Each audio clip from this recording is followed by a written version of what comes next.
자, 한자는 문자이자 글자이자 그림이에요, 그림. 이 그림은 어디서 시작이 되냐면 정확하게는 조상의 이름에서 시작이 돼요.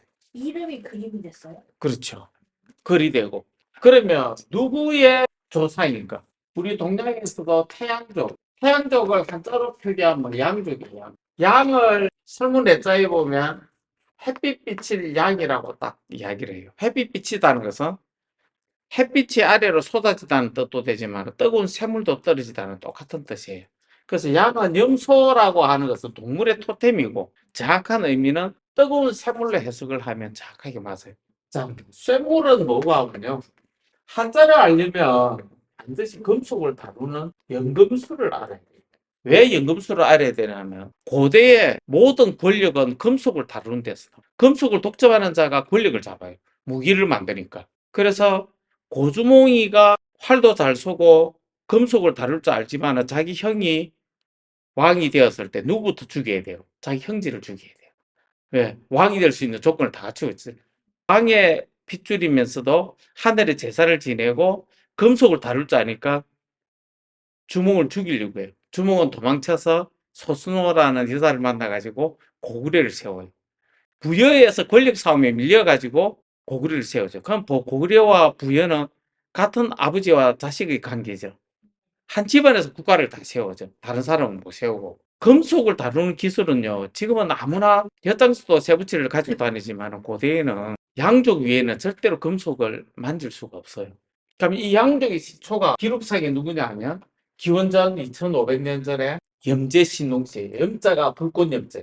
이 불꽃염자라는 것은 뜨거운 샘물을 들어갈 입자, 절구구자. 절구구자는 거푸집에 샘물을 붓는 이게 불꽃염자예요. 불꽃이라 할 때 우리가 장작에서 타고 있는 게 아니라 이 염이라고 하는 것은 정확하게 뜨거운 샘물을 거푸집에 붓는 거예요. 이건 함정함자죠. 비어있는 구덩이에 들어가는 거니까. 자, 한자가 왜 우리 글이냐면 음가로서 풀지 않으면 문자를 풀 수가 없어요. 그 뿌리가 시족된 게 금문이라고 해요.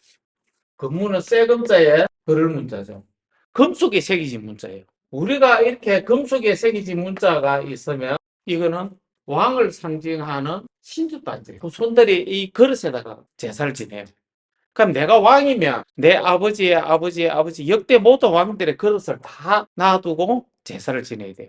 이 그릇을 확보하지 못하면 절대 왕의 정통성이 없어요. 그래서 권력이 바뀔 때는 혁이라고 해요. 정혁, 솥을 바꾸는 거예요. 솥정자. 솥을 바꾸는 게 뭐가 하면 박씨성을 가진 솥을 김씨성으로 바꾸는 거예요. 그 왕이 바뀌는 거죠. 혈통이 바뀌는 거니까. 그 정도로 고대에서는 이 솥에 대한 의미가 지금 생각하는 것과 완전히 틀려요. 그래서 솥을 들고 있는 후손들만이 계속해서 하은주까지 왕 될 수 있고 국가를 세울 수가 있어요. 일반인들은 절대로 할 수가 없어요. 그 원칙을 깬 게 한나라 유방이에요. 한나라 유방은 천민이고 한 마을에 지금 미장 10장 정도 되는 사람이 왕이 되는, 그 이전까지는 모든 게 혈통에서 양족의 후손들만이 서로 자기들끼리 결혼을 하고 국가를 운영했어요. 그러면 문자는요, 한자를 얘기할 때는 문자는요, 반드시 금속을 다루는 기술, 두 가지가 있어요, 크게. 하나는 뭐가 하면 금속을 뜨거운 불로 달고 말랑말랑하게 한 상태에서 망치로 두드려가 형태를 변형하는 걸 뭐라고 하겠어요? 기술을. 그걸 단조라고. 그런데 금속을 완전히 물처럼, 액체처럼 녹여가지고 성형의 털에다 부어가지고 어떤 형태를 만드는 건 그걸 주조라고. 단조와 주조의 기술적인 공정을 모르면 절대로 한자를 할 수가 없어요. 정확하게는 우리가 숫자 1에서 10까지의 숫자는 이 금속을 다루는 기술 방법을 이야기하는 거예요. 순서가. 그리고 금속을 다루는 기술은요, 금속을 주조하는, 거푸집에 넣어 샘물을 부어가지고 거푸집 좌우 샘물을 부으려면 가운데 또 어떤 원형이 있겠죠. 이 앙에다가 샘물을 부어가 빈 공간에 채워가 이 금속을 만드는 걸 봐라. 남과 여자, 고대 귀족들의 남과 여자의 결혼제도, 그리고 합방, 이걸 파악을 못하면 글자를, 전체적인 글자를 절대로 풀 수가 없어요. 그리고 우리 고대에부터 내려오는 우리 민족의 상징 코드, 우리 아리랑 있죠. 아리랑, 아리아리랑, 서리서리랑. 설이라고 하는데 원래 을이에요. 을. 알과 을에 대한 노래도 해석을 못해요. 아리랑과 을이랑. 어루다라는 의미들, 이게 세 글자죠. 우리는 지금 이 을인데 정확하게 본음은 이 을입니다. 이게 왜? 한자 최초의 한자인 설문예자에는 발음이 을로 돼 있어요. 그리고 한자는 음이 세 가지 이상이에요. 내가 왕이었을 때, 내 자식이 내가 죽었을 때 부르는, 그리고 내가 결혼했을 때 배우자가 부르는 소리. 글자는 하나지만 소리는 세 가지 이상이 나와요. 그래서 대표적으로 가장 쉬운 짝대기다 하나 딱 끊어놓고 이렇게 딱 됐을 때 음이 몇 개겠어요? 혹시 이게 무슨 글자인지 알아요? 한자로? 그렇죠. 정수리 신자는 신이 있고 곤이라고 합니다. 이 뚫을 곤자, 곤은 뭐가 우리말 꽃다에서 와요. 꽃감 할 때 곤도 마찬가지죠. 장상곤, 호미곶 할 때 째삐하게 탁 튀어나오고 찌르는 것을 곤이라고. 꽂는 것. 꽃은 뭐예요? 나비나 벌이 꼽아야 열매가 열리는 장소죠. 식물의 작은 것 같은 꽃을. 그래서 꽂는 도구를 뭐래요? 남자 물건은 꽃이라고 하죠. 꼬챙이, 꽂는 거. 그럼 이 꽂는 거죠, 이게. 이게 여자면 여자에다 꽂는 걸 뭐라 하나? 10이라고. 결합이죠, 꽂는 거. 그럼 10새끼 하면 10을 해야만이 태어나는 자식을 얘기하죠. 이게 10개가 아니죠. 금속으로 된 건데 꽂는 게 뭐예요? 금속이 10개예요? 아니에요. 바늘 침자. 우리 침성 공부하면 바늘은 찌르는 거잖아요. 마지막으로는 태가 있는데 이 태는 물러갈 태라고. 태각화를 할 때. 근데 정확하게는 거푸집 속에 샘물이 들어가서 태적되는 점점 쌓이는 이 태는 토자의 세춘자래가 쌀 태자라고 해요. 쌀. 우리가 충적평야라고 했을 때 이 충 가운데 중자에도 요 뚫고니 있네요. 그럼 이 충이라는 것은 찌르면서 뭐가 하면 자 탁전 그릇에 위에서 액체나 곡식을 부으면 점점 쌓이겠죠. 그게 충이에요. 이게 그러면 우리가 적이라고 했을 때 충적평야라고 했을 때 쌓이는 걸. 충돌이라는 것은 이거는 서로 겹치는 거죠. 충이라고 하는 것은 여기도 들어있네. 이 충은 뚫고는 있네. 찌르는 거예요. 겹치는 거. 쌓이고 하다 보면 겹치죠. 그러면 이중 삼중하다 할 때 중복되다 할 때 겹치는 것을 얘기해요. 차와 차가 겹치다는 것은 충이다. 충돌을 할 때 찌를 충자. 찌를 충자 이거네. 그래서 일천천자예요. 들어갔네. 천개 아니에요. 손으로 가면 꼽을 천자, 찌를 천자. 이 천이 하나의 본뜻을 알면 어떤 글자가 오든지 그 본질적인 의미가 다 들어가는 거예요. 그러면 문자에서 가장 중요한 이 신곤태는 이 신이라고 하는 것은 우리 정수리 백회 여기에 우리 몸만 있는 게 아니라 영혼이 들어가서 딱 꼽혀야만이 뭔가 영혼이 합일화돼 가지고 움직이겠죠. 정수리 신자는 그 붓집에 샘물이 딱 데워 가지고 안에서 딱 부어가 찔러야면 그게 신이 되는 거예요. 이게 어떻게 보면 이 글자가 가장 최초의 문자예요. 왜? 이거는 영재 신농식, 이것도 있네, 이미. 이 신이라고 하는 것은 귀신신자가 되는데, 임금님 납시할 때 납신자거든요. 납이라는 것은 뜨거운 샘물이 어디에 딱 들어갔다는 거예요. 세을자 하나, 둘, 세을자 하나, 둘. 원래는 요 글자가 요 글자거든요. 그럼 뜨거운 샘물은 신의 정령이고 양족의 정표 같은 건데, 태양적으로 무조건 뜨거운 샘물로 이야기해요. 뜨거운 샘물을 부었을 때 이 세상에 드러나는 거, 그게 신자의 신. 그 신이 요 안에 샘물이 딱 들어갔을 때의 상태가 뭐가 하면 그걸 갑이라고. 다 채워 넣어가 밀봉을 딱 하는 게 여기 뭐가 하면 누를 앞자예요. 우리 성냥갑 할 때 어떤 상자방 안에 상자 안에 이 갑이라고 하는 것은 담배 한 갑 할 때 케이스를 얘기해서 상자를 밀봉되어 있는 거. 갑문이라고 하면 뚝을 막아가지고 연못을 만들었는데 연못이 밖으로 소통돼가 물을 막아 차단하는 곳을 갑이라고 하죠. 이 갑. 고대에는 요거 하나만 가지고도 신이라고 했어. 신이 내려왔다. 그리고 요거는 남자의 역할이고, 요 신은 요거는 이제 여자의 역할이에요. 누워있는 일자, 한일자. 한일자는 대체적으로 동그라미와 같이 쓸 수가 있어요. 그래서 열십자는 알이 있네. 알이 꽉 차가 있네. 요거는 뭐가 하면 요걸 열십이라고. 그럼 여기 비어 있으면 요 가운데 중이. 그래서 가운데 중과 열십은 뗄 수 없는 관계인데 이걸 언급한 사람은 실은 아무도 없죠. 자, 그러면 우리가 한자를 할 때 꼭 먼저 알아야 될 글자. 왜 우리 글인가? 쇠금자는 고대음의 쇠라고 해요. 쇠 붙이 할 때. 그리고 세조자를 적어놓고도 우리는 이것을 쇠라고 해요. 날일자 적어놓고 이것도 음이 쇠예요. 태양이 서쪽 하늘에서 지는 걸 청산별교국에서 말하는 저물어 가는 해라고 표현을 말하는 점은 새라고 해요. 그리고 소자, 우리는 소죠. 근데 얼마 전에도 쇠고기라 했죠. 삼행라면에서 나왔을 때 처음에 쇠고기라고 했어요. 쇠고기. 이 표기가 두 개 다 많은데 지금 일로 초록돼 있죠. 우리 말이기 때문에 쇠. 소자가 나오면 뜻을 뭘로 해야 되겠어요? 삼자는 우리가 세 개죠. 그럼 석삼자가 나오면 이게 다 뭘 뜻하냐면요. 이 글자가 딱 나오면 삼각형 세 개가 있어요. 우리는 이걸 매산자라고 해요. 매산자에다가 점이 두 개 딱 찍히면 알 두 개가 들어가 있으면 이건 우리는 불화자. 불과 매산자는 같은 문자예요. 해석이. 산처럼 이렇게 높네. 그건 후대의 해석일 뿐이고 고대에는 이것을 불화자는 매산자고 같은 거예요. 공부할 때 재밌는 거는 좌우로 위치를 바꾸든지 위아래로 바꿔보세요. 이걸 매산자를 뒤집어 버리면 발같이 생겼죠. 발쪽이다. 한자에서 발이 나오면 해석을 이렇게 하면 돼. 쇳물로. 뜨거운 쇳물의 상태. 소자가 붙은데 금속으로 만든 물건이 뭐가 만물물이요. 자, 일단은 그렇게 알고 소고기가 아니고 금속으로 만든 모든 제품을 물이라고 해요. 그리고 새로운 금속 제품 만드는 거. 이 새로운 거. 새로운 소식을 뭐라 하겠어요? 선은 먼저 선자예요. 선생님이라 할 때 선두에를 나서다 할 때 먼저 선자. 이건 아래를 꽂자. 신고하다 할 때. 새로운 것을 밖으로 드러내는 걸 소가 아니죠. 의미는 소가 동물이 아닙니다. 동물은 토템의 하나지. 해석을 할 때도. 그리고 날일자는 한자에서는 딱 이렇게 안이 꽉 차 있던 비어 있던 알을 이야기해요. 고대에는 알, 날이 음이 같은 거예요. 두 개의 음이 같이 썼어요. 지금은 날이라 했죠. 날일 일로 했죠. 일. 쇠도 마찬가지 쇠. 자, 아까 염제 신농시 세을자 이렇게 S자 형태는 다 세을자예요. 음을 얼굴이 되고 알이 되는데 이 세을자가 하나 두 개 있죠. 세을자가 하나 두 개 있고 뚫고니 있어. 우리는 이걸 신이에요. 염제 신농시의 이름에서 나왔죠. 이 신이. 그런데 요 세의 원래 글자가 어떤 나오면요. 세을자 하나, 둘, 셋. 세을자가 하나, 둘, 셋하고 하나 남았죠. 요거하고 요걸 여기대로 쓰고 구성도 똑같죠. 이게 우리는 세추라고 해요. 세추. 세추나 세조자나 같은 걸 좌우대칭이 그래요.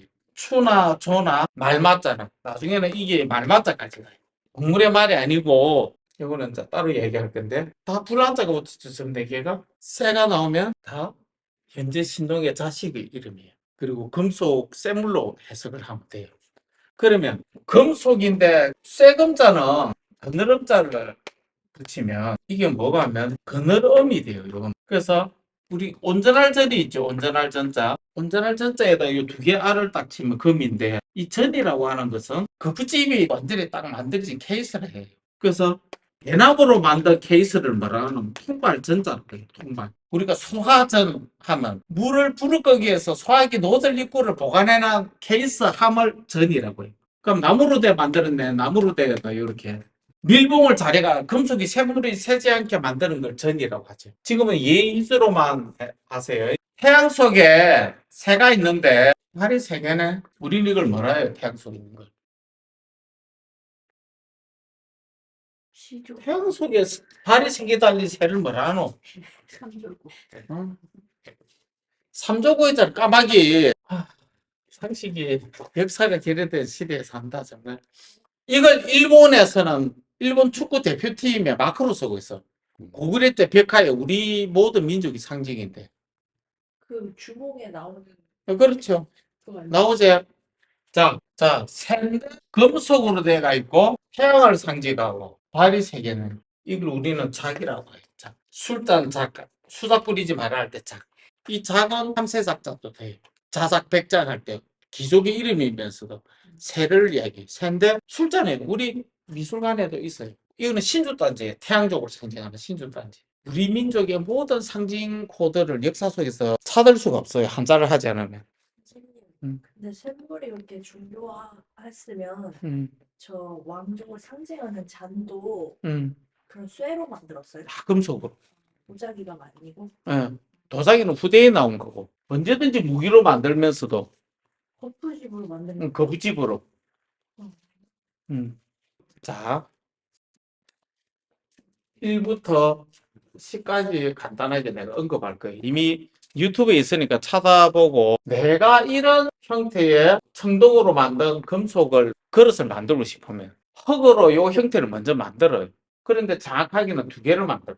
하나는 뭐가 하면 여기 표면에 글자나 문양이 이렇게 새겨진 걸 말하고 여기 글자가 적혀 있겠지. 이 글자에 이 솥을 상징하는 왕의 이름은 누구고 아버지는 누구고 할아버지는 이게 족보가 다 적혀 있어. 그리고 도철문이라고 하는 어떤 특수한 문양이 있고 기술이 다 됐어요. 다 됐지. 지금부터 더 월등하지. 지금은 누구나 보편적인 걸 기술은 많지만 특수한 기술은 더 줄어들었지. 전문적인 게. 이 그릇을 만들기 위해서는 똑같은 형태는 똑같은데 표면이 깨끗한 거 두 개를 만들어. 이게 우리는 원형이기 때문에 그릇을 만드는 원형이기 때문에 이거는 우리는 가운데 앙이라고 해요. 앙자가 뒤집어지면 우리는 이거는 거스를 역자에 뒤집어지는 거예요. 역전하다 할 때. 둥근 다리 뒤집어지면 뭐가 되겠어요? 바로 삭자가 돼요. 상망이라 했을 때. 둥근었다가 다시 다리 되돌아가는 거 처음으로 뒤집어진 상태, 이 사기라고 해요. 그래서 이거 보면 가운데 앙자를 생각해야 돼요. 가운데 앙자가 뒤집어진 거잖아. 자, 왜 이야기를 하나 하면 원형을 만들었잖아요. 그러면 반죽된 흙을 가지고 왼쪽에 하나, 오른쪽에 하나, 그리고 위에 하나, 밑에 하나. 바깥에 앙을 중심으로 바깥에 위아래 두 개, 좌우로 두 개, 총 몇 개의 거푸집이 들어가서 네 개제 가운데 앙까지 하면 다섯 개잖아. 이렇게가 도장 찍듯이 이걸 밀착을 한 문양이나 글자가 어떻게 되겠어? 반대로 도장 찍듯이 뒤집혀지잖아. 요게. 그럼 반대로 딱 돼. 반대로 되고 그 다음에 요걸 바깥에 요걸 빼내고 편편한 걸 딱 끼워 넣는 거예요. 이게. 그러면 쇳물을 딱 부으면 쇳물 그릇의 바깥쪽에는 문양이나 장식이 또 나오겠지. 그릇의 안쪽에는 편편하게 될 거고. 요 프레임을 뭐라고 하냐면 요 그릇의 거푸집 프레임을 안 하고 남녀의 결혼 제도에서는 동서 앞자 그리고 좌우 대칭의 관계에서는 버금 앞자 버금 간다 이랬대. 1등 2등이 아니고 대칭 관계에서 이걸 한자로 나무 조각 장과 편이라고 해요. 요거는 장이고 장을 대칭해서 뒤집어버리면 요거는 편이라고 해요. 장과 편을 모으면 무슨 글자가 되나 하면요. 요 글자가 돼요. 우리 지금 이걸 뭐라 합니까? 나무목이라고 해요. 그래서 나무 조각장, 나무 조각 편이 나무목을 딱 그러면 이거는 나무 조각 장과 편에 몇 개가 모이냐면 네 개가 모이겠죠. 그럼 아자가 됐을 때하고 이게 뒤집어졌을 때 나무목을 이렇게 하면 똑같은 아자인데 아자가 뒤집어진 거 있죠. 좌우대칭 걸 뒤집어진 걸 계속 나와요. 우리 이걸 개라 열제천만개 갑을 병정 무기 경신 임계 할 때 요 좌우대칭 네 개를 딱 짠맞출 때 이걸 개라고 해요. 고대에 남자 여자가 결혼할 때는 남녀가 결혼할 때는 남자는 왕족 집안이에요. 신농족의 양족과 곰족만이 우리 문자가 처음 만들어졌을 때는 양족하고 곰족만 결혼했어요. 곰족은 밑에 불화자가 붙었으니까 양족에서 파생된 부족이에요. 여기 있는 남자는 무조건 곰족으로 가고 곰족에 있는 남자는 무조건 양족으로 가요. 여자는 가만히 있는데 지금도 중국의 소수민족 니시족이 그래. 그럼 남자는 결혼할 때 누구 하면 삼촌과 조카, 여자는 고모와 진력, 미성년자 되래 결혼할 때. 그래서 여자 입장에서는 자기 남편의 서방님이고 서방님이 데려오는 사람을 도련님, 데리고 온 대련님이 이게 성인이 되면 작은 서방이라고 해요. 지금도 자기 남편을 서방님이라고 남편의 동생을 작은 서방님이래요. 둘 다 서방이. 그게 뭐가 푸날루아 결혼 제도에서 파생된 흔적이에요. 이게 그만큼 우리 민족 족속이 다 왕족이라는 뜻이에요. 왕족만이 이렇게 결혼을 했어요. 절대 다른 사람과 결혼할 수가 없어. 이렇게 이제 결혼하죠. 미성년자 크면 이렇게 하죠. 요게 한 가족의 부부예요. 그러면 남자 입장에서는 자기가 부인이 두 명이에요. 합방을 이렇게 했을 수도 있어요. 상황에 따라서 죽으면. 그래서 형사치수제 고구려에서 형제가 죽으면 그 부인은 그 형제가 치해가 같이 있는 거예요. 왜 조카가 남한테 가는 것보다 자기 핏줄이니까 자기한테 오는 게 낫잖아요. 남자 입장에서는. 근데 목의 혈통이기 때문에. 그래서 우리 마을에서는 아버지가 없어요. 아버지는 항상 어디 가 있냐면 외갓집에 가 있는 거예요. 결혼을 남자가 여자 집에 하는 거예요. 장가 간다 해야지 여자가 남자 집에 안 와요. 여자는 이미 땅과 재산을 집들을 다 가지고 있기 때문에 여자들이 권력이 더 셌어요. 항상 앞방에 앉아 있고 남자는 사랑채에 있다고요. 모든 결혼식은 여자 집에서 다 하죠. 그럼 다 대릴 사회였어요? 그렇죠. 그게 머슴이에요. 머슴아라는 뜻이 머슴에서 나와요. 남자가 여자 집에 가가지고 머슴이 돼야 되는 거예요. 그게 결혼할 수 있는 조건이에요. 근데 그 시대에도 남자 성 따라서 자식이 됐어요? 성이 남자성, 엄마 성을 따라서 서는 게 있고 아버지 성을 따라서는 두 개가 있어요. 성이. 자, 우리가 여기 아까 S자가 뭐가 하면 이렇게 서는데 S자에 여기에 우리는 마칠 요라고 해요. 여기서 여기까지 아래쪽 걸하고 위에 걸을 두 개로 나누면 요걸 료라고 하고 요걸 사라고 해요. 왕족 개인, 결혼하는 개인은 한 사람이 사라고 해요. 우리 고국 있죠, 고국. 신라의 왕들이, 왕족들, 고대 왕족들, 한 사람을 이 고국에서 자기가 왕족이라는 개인의 표시가 사예요. 그럼 이 고국 두 개를 합쳐버리면 뭐가 되냐면, 이게 알이 되는 거야, 알이. 태극 같죠? 요거는 문자예요. 이게 날일자예요, 날일자. 알 속에 이렇게 세월자가 들어간 게 이게. 그러면 아까 내가 뭐라고 했냐면, 거푸집 4개가 만들어져야 된다 했죠? 거푸집이 왼쪽, 오른쪽, 위아래. 요게 나무조각 장 편이고, 여기도 나무조각 장이고, 좌우가, 위가 뭐가 덮을 아라고 해요. 여기에 바닥자라고. 요 구조에서 결혼제도에서도 여자들 남자들 했을 때 개인의 여기에 사사사가 4명이 됐을 때를 여기에 우리는 넉사자 이렇게 사다. 그건 우리 비수피라고 하거든요. 비도 결혼을 할 수 있는 사람이 한 사람이에요. 비나 사나 나중에 같이 이야기를 할 건데 우리가 1부터 3까지는 짝대기이기 때문에 1, 2, 3이라고 했을 때 3은 항상 불화를 생각하세요. 불화자는 매산자와 불화자는 고대에는 같은 문자예요. 근문에서는 같은 문자고 각골문에서는 점이 찍혀야만이 불화자가 돼요. 같이 분화가 돼요. 요게 매산자는 항상 뭐가 뒤집으면 발족이 된다. 발은 성교의 상징이고 담그다는 뜻이에요. 그럼 사자는 넉사자는 4명을 얘기해요. 두 개 짝을 맞추는 거. 그래서 금속을 이게 원래 넉사자면 숟가락 시자가 될 거예요. 왕족의 숟가락이 뭐가 하면요. 음식을 들여담는 숟가락 하나, 입에 넣는 숟가락 하나, 그리고 젓가락이 개수로 4개가 돼야 돼. 자, 우리는 지금 다섯 오를 이렇게 쓰는데 다섯 오는 고대음이에요. 호, 서로 호자예요. 상호작용하는데 호. 자, 거푸집이 위에 거, 밑에 거, 옆에 거, 옆에 건데 줄여가지고 옆에 거 그리고 가운데 앙자. 하나, 둘, 셋, 4개인데 가운데 거 치면 5개죠. 이 5개가 서로 밀봉대가 맞물리가 있는 게 오예요. 그래서 그걸 서로 호라 하고 5개 오라고 해요. 그래서 금문으로서는 요렇죠. 요렇게도 쓰죠. 근데 이게 옆으로 누워버리면 5개가 밀봉되어 있는 상태로 우리는 뭐라고 하냐면요. 요걸 우리는 거물망이라고 해요. 거물망은 5개, 5호를 서로 호자를 서로 표현해요. 그래서 5개의 호자는 글자는 감옥어가 돼요. 감옥이라는 건 서로 밀봉하는 거죠. 마가가 뭐 세지 못하게. 이 5개는 이미 다 5개 결합이 돼가 밀봉이 된 상태를 얘기해요. 실을 이렇게 매듭을 묶어가지고 고대에는 말로서 표현했어요. 우리는 결성문자라죠. 매듭을 결합이 된 상태가 언어예요. 여기 들어오면 이거는 내 사유지고 우리 부족의 땅에 들어오기 때문에 죽이겠다고 표시를 해놨어. 이게 이 말씀문자가 나중에 되면 매울 신자에서 나오는데 말이 5개면 뭐가 이 언어가 매듭을 묶어놓은 거예요. 풀지 못하게. 이게 어가 돼요. 그런데 여러분들이 꼭 알아야 될 게 뭐가 요 삼각형이 나오죠. 이렇게 생긴 삼각형은요.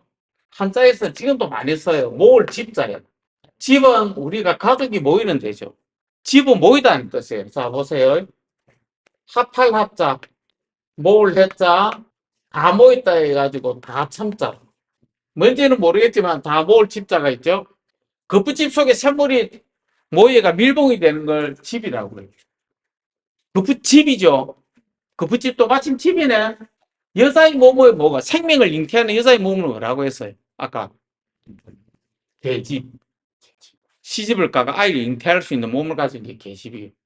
그럼 이게 거꾸로면 이거는 당연히 결혼하는 남자를 건강한 청년을 이야기했어요. 우리는 이것을 뭐라 해나 똑같이 알로스도 표현하는데 우리는 지금 장정적이라고 했죠. 10을 했네. 근데 여기 있다.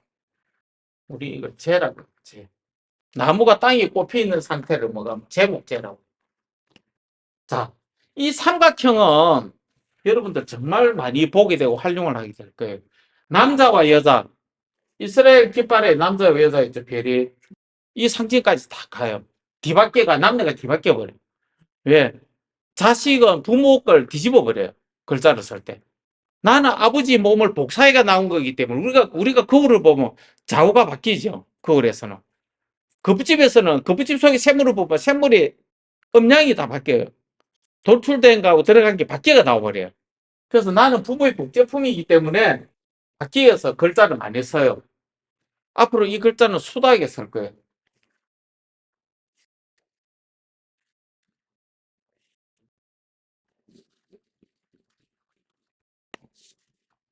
우리가 다 배웠어. 많은 보면 딱 요 사각형 위아래로 딱 결합된 건데, 요 삼각형, 요 삼각형. 다섯 오자죠. 서로 오자죠. 어찌됐든 남자와 여자가 10을 했네. 이거, 우리는 이걸 뭐라 하나, 뭐? 가지런할 제자라고. 이 제가. 경제하다 할 때. 샘물을 볼 때. 요 글자는 집자고, 요 글자는 장정적인 거를 꼭 알아야만이 이 6개의 거푸집 5개인데 실은 가운데 앙자가 5개인데 앙은 2개 만든다 했죠. 그럼 거푸집의 개수는 원래 6개가 되죠. 그러면 이 66이라고 하는 것은 뭐가 하면요? 흙으로 만든 66. 요 안에 66이 6이 들어있죠. 흙으로 만든 66을 우리는 문육제 육지라 할 때 6이라고 해요. 6개. 언덕부를 붙이면 우리가 이게 아까 요게 매산자였죠. 요게 이걸 옆으로 씌워보면 언덕부가 돼요. 한자 그렇게 안 어려워요. 똑같은 걸 좌우로 뒤집고 하는 거예요. 이게 여기 가면 보울업자가 되고 위치에 따라서만 다르게 쓰입니다. 자, 육지라고 하는 것은 이 아자의 털을 형성을 하는 흙을 말해요. 흙. 이 백토악. 우리 백악관에 하얀색 흙. 밀도가 아주 부드러운 흙을 이야기해요. 그걸로 해야만이 고온에서 견디니까. 이 백토악이 이 5개가 서로 맞물리는 걸 우리는 악할악자라고 해요. 나중에는. 해석을 나중에 다 할 거예요. 이빨처럼 꽉 물고 서로 놓지 않는 걸 이 악하다는 거예요. 독하다 할 때 이 악을 얘기해요. 맞물린 상태로 우리는 농아라고 했을 때 주둥이에 샘물을 부어가지고 완전히 밀봉한 걸 우리는 아라고 해요. 벙어리 아자. 더 이상 들어갈 수 없는 상태. 기본만 뭐 어떠한 글자를 붙었는지 일파만 보고요. 이 6이라고 하는 것은 6개의 거푸집을 가지고 거푸집을 묶어가지고 뜨거운 샘물을 붙이는 우리 열라면이 열이라고 할 때 뜨거울 열자, 세찰 열자. 그리고 제주예자 예술이라고 했을 때 샘물을 부술 때 제주예자 예술을 할 때 갈 거고 6이라는 것은 6개의 거푸집을 얘기해요. 그래서 가운데 앙을 중심으로 6개라는 것은 우리가 삼성육부 6조 6이라는 숫자에 주의가 한 궤도 6개 효로 돼 있어요. 하나, 둘, 셋, 넷, 다섯, 여섯 개. 하나의 궤가 형성되려면 효가 6개가 돼야 돼요. 2조, 형조, 예조, 공조. 왜 6에다가 임금이 가지고 내가 나를 중심으로 가운데 사방에다가 6개를 다 집행기관을 만들었는지. 6이라는 어마어마한 게 16 나안이 평풍처럼 펼쳐져 있다 할 때 좋은 땅을 이야기할 때 16에다가 의미 부여하는 것. 숫자 하나하나에는 그 나름대로 그 모든 우리 민족의 상징이 다 들어있어요. 하늘이 별자리에서도 마찬가지고요. 7은 뭐가 뭐 우리는 7 하다 7개인데 7개 뜻을 써서 동사화 시켜보세요. 칠은 치다, 칠하다 뜻이에요. 그럼 칼로스 치면 칼이 7개예요. 칼로스 치면 뭐예요? 절단하다 할 때 끊을 절자예요. 한 방에 탁 내리치면 모두 채자. 일체할 때. 채자도 되고 내가 물감을 가지고 더러울로 오일에다 할 때. 내가 색깔도 다른 데로 칠해보면 더러워지죠. 이 칠에서 나온 게 뭐가 어조사 우예요. 우. 우는 뭐가 하면 찬 거 말이에요. 우리 이래 동사와 치고 굽을 우자예요. 우회하시요. 뺑 둘른 거 말. 자, 성형을 할 때 가운데 악이 이러면 젖은 반죽된 흙을 여기 딱 붙여가지고 탁탁탁 치면 어떻게 되겠어요? 이걸 밀착을 시키면. 요 형태가 그대로 본이 떠지겠죠. 반대로. 본뜨기에서 두드려가지고 쳐가지고 거북집을 성형하는 동작이 칠이에요. 이게. 탁 쳤으면 도로 떼내야 되겠죠. 떼내는 게 뭐가 하면 팔이에요, 팔. 그래서 팔은 나누다는 뜻이에요. 장에 가서 살 좀 팔아와야 되겠네. 우리는 살이 없는데 살을 팔아와야 되겠다. 우리 할머니 때부터 팔은 다 나누다는 의미예요. 자, 가운데로 이렇게 나눠버리면 수박이 하나 있는데 수박을 좌우로 나눠버리면 사이즈가 어떻게 되겠어요? 작아져요. 나눈 데서 또 나눠보면 내가 먹을 게 양이 많아지겠어요? 적어지겠어요?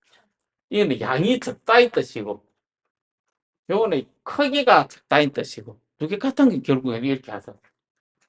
근데 나눌 때 뭘로 나누면 칼로 나누는 걸 뭐라고 해요? 분수로 할 때 나눌 분자예요. 그럼 8팔자가 들어간 거는 다 나누다는 뜻이에요. 그러면 이렇게 떼겠죠? 떼가지고 이 안에 샘물을 붓게 요 거리 조절을 해가지고 빈 공간을 맞다가 딱 5개 거푸집을 다시 짜 맞추는 걸 우리가 뭐라 하나 이걸 구라고. 구는 왼쪽 오른쪽 짝을 맞춰야 되니까 이거는 짝구자예요. 짝구자. 서로 붙일 때는 짝이 되고 뗄 때는 이건 원수구자가 돼요. 짝과 원수는 겁집을 붙일 때는 짝이 되죠. 멀어질 때는 원수라고 표현해. 그 짝과 원수가 따로 나온다. 구자가. 맨날 짝을 맞춰 다니면서 다니는 새가 뭐예요? 이 구자, 비둘기 구자. 비둘기 구자는 진짜 한상이네 같이 다녀. 그래서 9구자는 원래는 이렇게 생겼어요. 이거는 또 구자. 우리 손을 나타내는. 손이네. 물건을 들었을 때. 자, 오른손 우자죠. 왼손 자자죠. 좌우했을 때 이거 손과 힘을 쓰면 이 우자가 사사사면 우자가 되고 이게 세월자가 되면 9구가 돼요. 이 구자를 뒤집어 쓰면 우리는 이걸 힘내게. 그러면 결국에는 뭐가 짝을 맞춰가 좌우 상하를 짝을 맞춰가 그 붙이 프레임을 맞추는 건데 우리는 이걸 뭐라고 하냐면요. 결국에는 얼굴 구라고 해요. 나무목을 붙이면 나무를 얼기설기 하면 구조물이라 하죠. 근데 여자를 붙이면 여자가 짝을 맞추는 건 뭐가 하면 결혼하다 짝을 맞추다 남녀가 선교하다 그 구가 되는 거예요. 그럼 구가 됐을 때 흙으로 만든 거푸집을 프레임을 요 빈 공간 확보를 다 했을 때 5개의 거푸집이 싹 맞춰졌을 때 뜨거운 샘물을 두는 걸 봐라. 뜨거운 샘물은 뜨거운 샘물이기 때문에 염제 신동의 분신이고 불의 태양신의 자수는 염이니까 불꽃 염자는 태양에서 따라왔으니까 뜨거운 샘물은 신의 정령이면서도 남녀 결혼 관계에서는 남자의 정액을 얘기해. 그러면 샘물이 들어가면 거푸집과 샘물이 합치는 걸 우리는 뭐라고? 10이라고 해요. 그럼 이거 안에서 알리면 돼. 그래서 10은 결합을 얘기해. 합성, 합치다. 그러면 10을 하는 장소가 뭐예요? 10을 하는 장소가 여기면. 내가 알자는 한일자로 바꿔도 된다 했죠, 이거. 여자 2명은 여자를. 한일자는 여자죠? 여자를 해도 이거 뭐잖아요.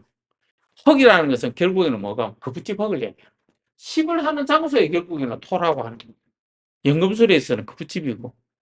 1부터 10까지는 금속을 다루고 그것을 어떻게 응용해가지고 기술적으로 주소를 해가지고 샘물을 부어가 나를 상징하는 왕을 상징하는 청동 기물을 만드는 공정이에요. 이걸 모르면 앞으로 한자 계속 할 때마다 이거 연관되고 모든 한자가 다 풀려요. 이해를 못하니까 1부터 10까지 그리고 금속 주조하는 거. 이 책엔 서문에 보면 문명의 불의 역사다. 이 불이라는 것은 불을 인간이 몇 도까지 다루느냐가 문명의 척도고 청동기 시대, 철기 시대라는 것은 온도를 몇 도까지 올리느냐.